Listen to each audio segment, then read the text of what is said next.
Namaste children.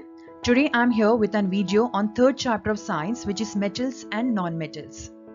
In this part of video, you will understand the different forms in which matter exists and also know how elements are classified based on their physical and chemical properties. When you look around, you can see various objects, isn't it? For example, table, chair, the pen with which you write, your pencil box. You know that all these objects occupy space and have mass. So any substance that occupies space and have mass are called matter. So we can say that everything around us is made up of matter. So let us now understand the different forms in which the matter exists. Matter, based on their chemical properties, is broadly classified into two categories, namely pure substances and mixtures.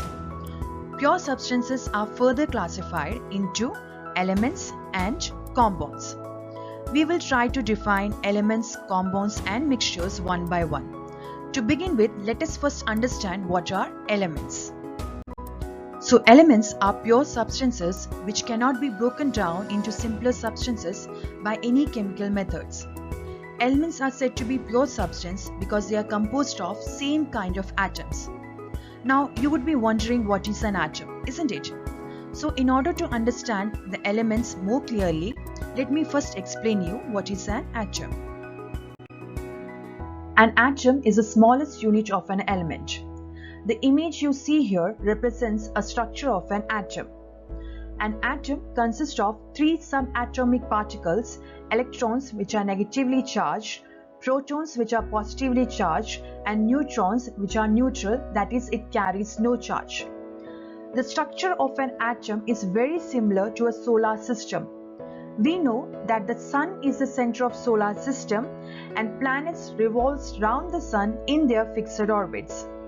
Similarly, protons and neutrons together forms the central nucleus, and the electrons are seen revolving round the nucleus in their fixed orbit. Each atom consists of a specific number of electrons, protons and neutrons. Here, in this structure of atom, you can see there are 6 electrons in the orbits.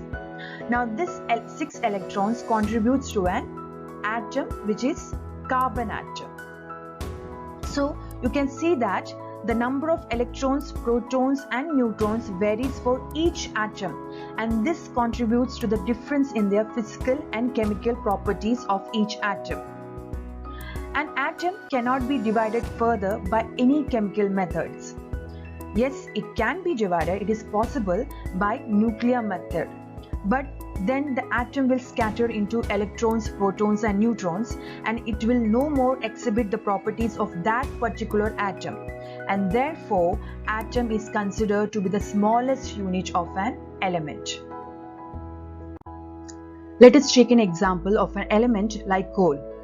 Coal is composed of carbon atom only, and if we try to break down the coal into more simpler substances, we will end up with the carbon atom itself, and hence elements are classified under pure substances because they are composed of same kind of atoms, and also elements cannot be broken down into simpler substances by any chemical methods.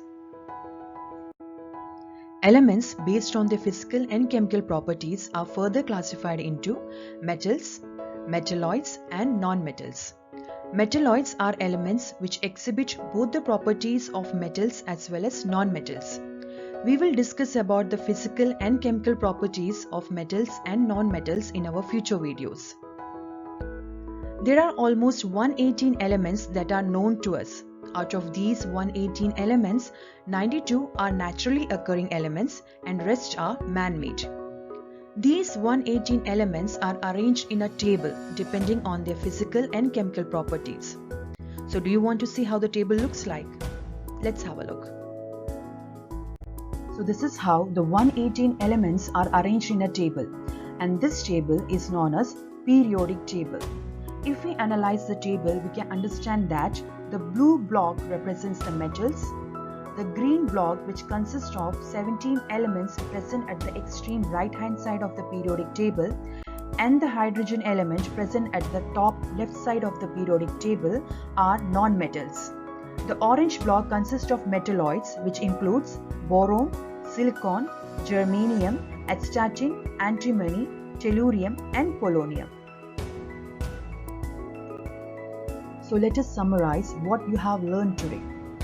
Element is a pure substance that cannot be broken down into simpler substances by any chemical methods. Element is made up of same kind of atoms. The smallest unit of an element is atom, and metalloids are elements that shows the properties of both metals and nonmetals. So I hope by now you're able to define an element and also understood how to classify elements based on their physical and chemical properties. I'll be back with another video on physical and chemical properties of metals and nonmetals. Till then, study well and keep smiling. Thank you, children.